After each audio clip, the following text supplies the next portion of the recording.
नमस्कार दोस्तों, स्वागत है एक नई वीडियो में। जैसा कि आपने पिछली वीडियो में देखा था कि 1.1 जो कक्षा 8वीं आपका विषय गणित है उसके जो नियम हैं किस तरीके से इस प्रश्नावली को सॉल्व करते हैं, पिछली वीडियो में मैंने बता दिया है। अगर आपने वीडियो नहीं देखा तो सबसे पहले जाकर आप उस वीडियो को एक बार चेक करिएगा। देखिएगा, इन क्वेश्चनों को करने से पहले आपको यहाँ पर देखिए क्या लिखा है कि उचित गुणधर्मों का उपयोग से निम्नलिखित मान ज्ञात कीजिए। अब गुणधर्म कौन कौन से हैं ये आपको पिछली वीडियो में चेक करना होगा, तभी आपको समझ में आएगा। जिन भी छात्रों ने पिछली वीडियो देखी है तो आपको क्लियरली समझ में आएगा। बच्चों, एक बात और आपको यहाँ पर ध्यान रखना होगा, वो ध्यान रखना होगा इसमें कितने पद दिए गए हैं। देखिए, काउंट करिएगा 1 2 3 4 5, क्योंकि यही अक्सर गलती होती है बच्चों। तो यहाँ पर देखिएगा, आपको ऐसी टर्म यहाँ पर देखना जो दोनों में कॉमन हो।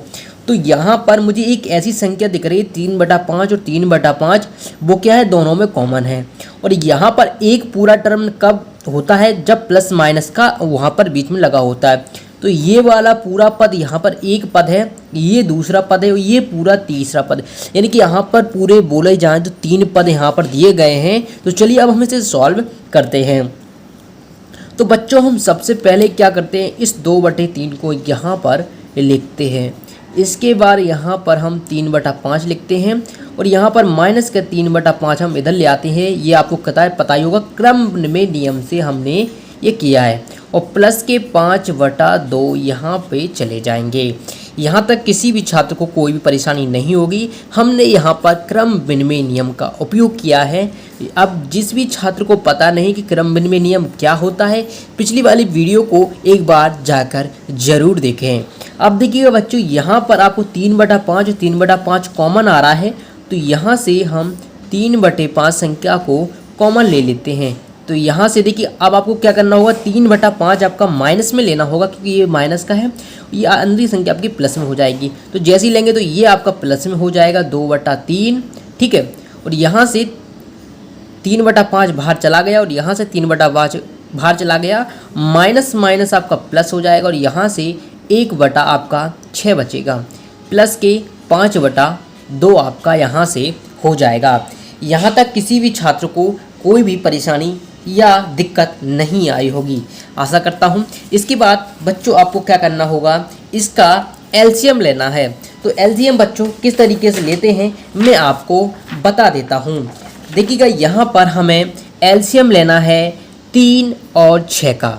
किसका, 3 और 6 का यहाँ तक करते हैं। सबसे छोटी संख्या 3 किससे कटेगी, 3 ही से कटेगी। 3 एकम 3, 3 दूनी 6। इसके बाद 2 से कटेगा 1 और 1 बार, तो 3 × 2 = 6। बच्चों, इसका एलसीएम होगा 6, तो हम यहाँ पर रखेंगे 6।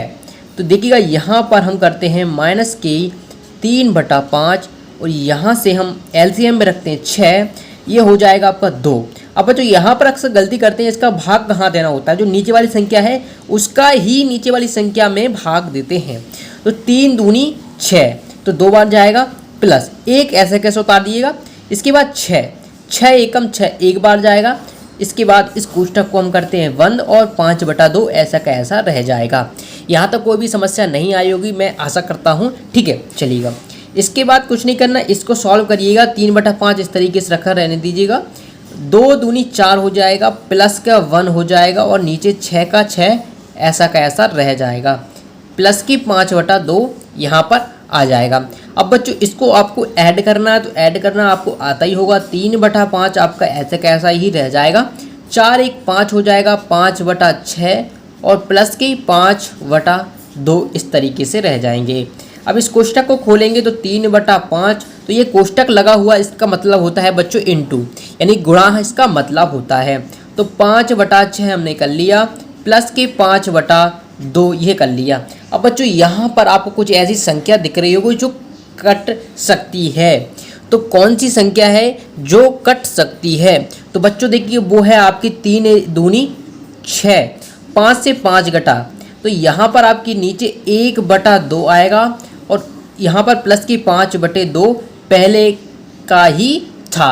यहाँ तक आपको क्लियर समझ में आ गया होगा। अब बच्चों एक चीज़ आपको यहाँ पर और दिख रही होगी, जब भी आपका एलसीएम समान हो तो हम उस संख्या को सिर्फ एक बार लिखते हैं और नीचे -1 है, ऊपर +5 है, तो ये देखिए क्या आ जाएगा, 5 में से 1 जाएगा। देखिए अब यहाँ पर कुछ बच्चे कन्फ्यूज होंगे कि आखिरकार ये चीज़ होती क्या है। तो यहाँ पर मैं आपको इस कन्फ्यूजन को दूर कर दूँ, अगर प्लस गुणे माइनस होता है तो अक्सर माइनस ही आएगा, यानी कि -5 और +1 है तो यहाँ पर घट के कितना आएगा, -4 आएगा।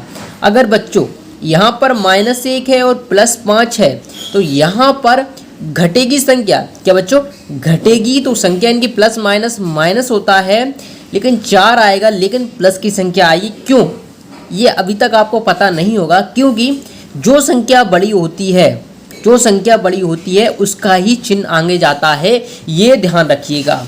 बाकी आप लोगों के सवाल बिल्कुल भी गलत नहीं होंगे। अब देखिएगा यहाँ से आ जाएगा आपका 4/2, तो फाइनली इसका आंसर आ जाएगा 2। तो जिन भी छात्रों का आंसर आ रहा है 2 इज राइट आंसर है बच्चों। इस तरीके से आप इस सवाल को कर सकते हैं और अब जो भी डाउट होंगे वो आपको नेक्स्ट सवाल में बिल्कुल क्लियर हो जाएंगे। तो वीडियो में अंत तक अवश्य बने रहिएगा। तो ये हमारा है सेकंड क्वेश्चन और इस प्रश्नावली का सबसे महत्वपूर्ण क्वेश्चन, क्योंकि अक्सर इस क्वेश्चन में बच्चे कंफ्यूज हो जाते हैं। सबसे पहले हम एक बॉर्डर खींचते हैं, क्योंकि एक क्वेश्चन हमने सॉल्व कर लिया है। यहाँ से हम लिखते हैं हल और इस क्वेश्चन को करते हैं सॉल्व। तो यहाँ पर -3/7 लिखा है, तो लिखा रहने दीजिएगा।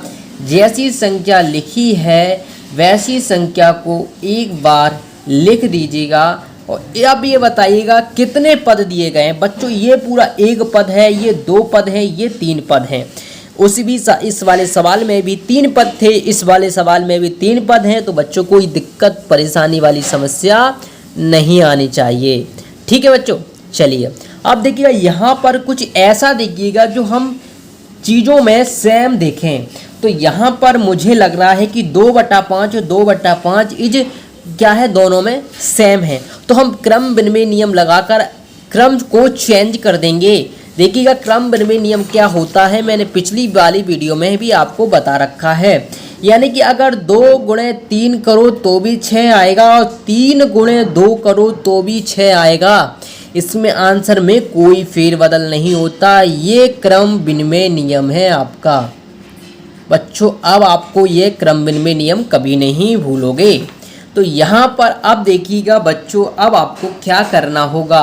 अब आपको यहाँ पर इस संख्या को हम इधर लाएंगे, 2/5 गुणे माइनस के 3/7 अब प्लस के 1/14 गुणे 2/5।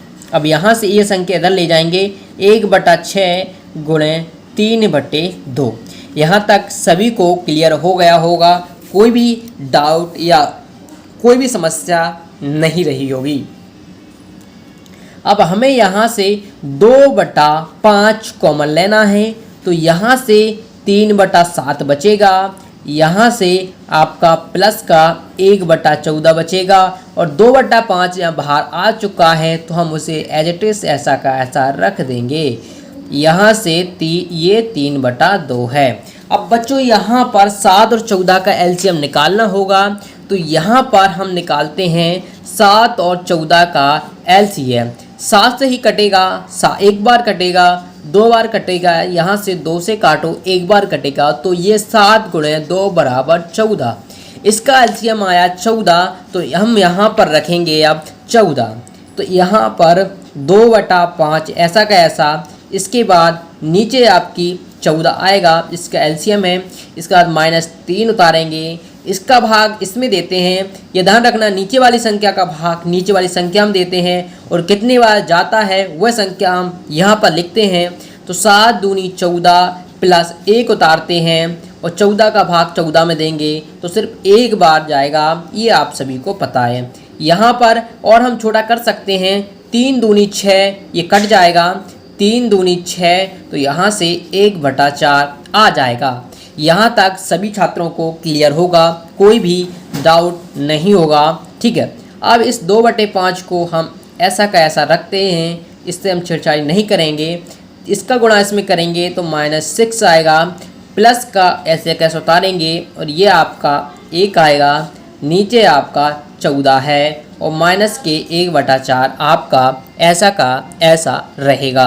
अब बच्चों यहाँ पर आप देखिएगा 2/5 ऐसा का ऐसा, इसका भाग मैंने बताया था अगर कोष्टक लगा है इसका अर्थ होता है कि गुणा हो रहा है, तो इसका मतलब ये घटेगा, 6 में से 1 जाएगा तो माइनस के 5 बटा क्या बचेगा बच्चों, यहाँ पर क्या बचेगा, माइनस के 5/14 बचेगा और माइनस का 1/4 पहले दिया हुआ है।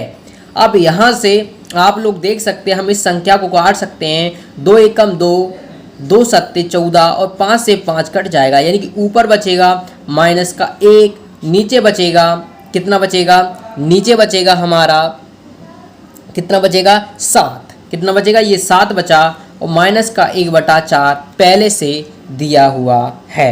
अब बच्चों यहाँ पर आपको क्या करना है, 7 4 का आपको एलसीएम लेना है, तो 7 4 का एलसीएम हम यहाँ पर ले लेते हैं। देखिएगा 7 और 4 का, तो हम 2 से काट दें ऐसे, 7 ऐसा कैसा रहेगा, एक बार जाएगा, इसके बाद फिर 2 से काटेंगे, एक बार जाएगा और 7 सिर्फ 7 से ही कटता है, तो 2 × 2 × 7, 7 दूनी 14 दूनी 28, इसका एलसीएम बच्चों क्या हो जाएगा 28, तो हम यहाँ पर रखेंगे इसको 28।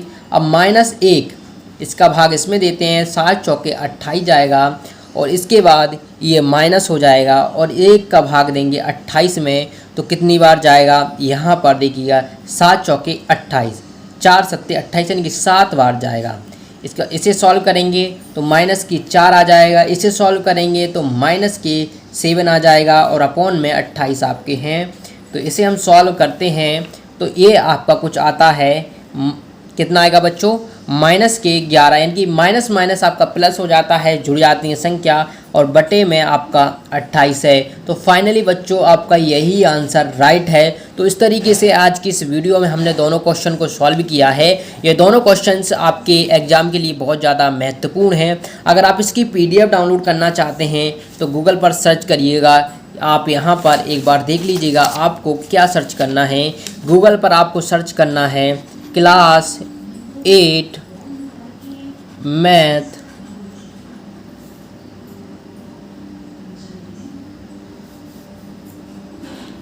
इसके बाद आपको यहाँ पर मैथ चैप्टर लिखना है 1 और लास्ट में लिख देना है आपको SK टीच। तो जैसे ही आप सर्च करेंगे वहाँ पर इसकी बाकायदा आपको ये फ़ोटो देखने को मिल जाएगी। जो भी डाउट होंगे आपको वहाँ से क्लियर हो जाएंगे, या फिर व्हाट्सएप ग्रुप को ज्वाइन कर लीजिएगा या फिर हमारे टेलीग्राम ग्रुप को ज्वाइन कर लीजिएगा, वहाँ से आपको सीधे देखने को मिल जाएगी। अगर वीडियो पसंद आई तो वीडियो को लाइक कर दीजिएगा। मिलते हैं नेक्स्ट वीडियो में, धन्यवाद।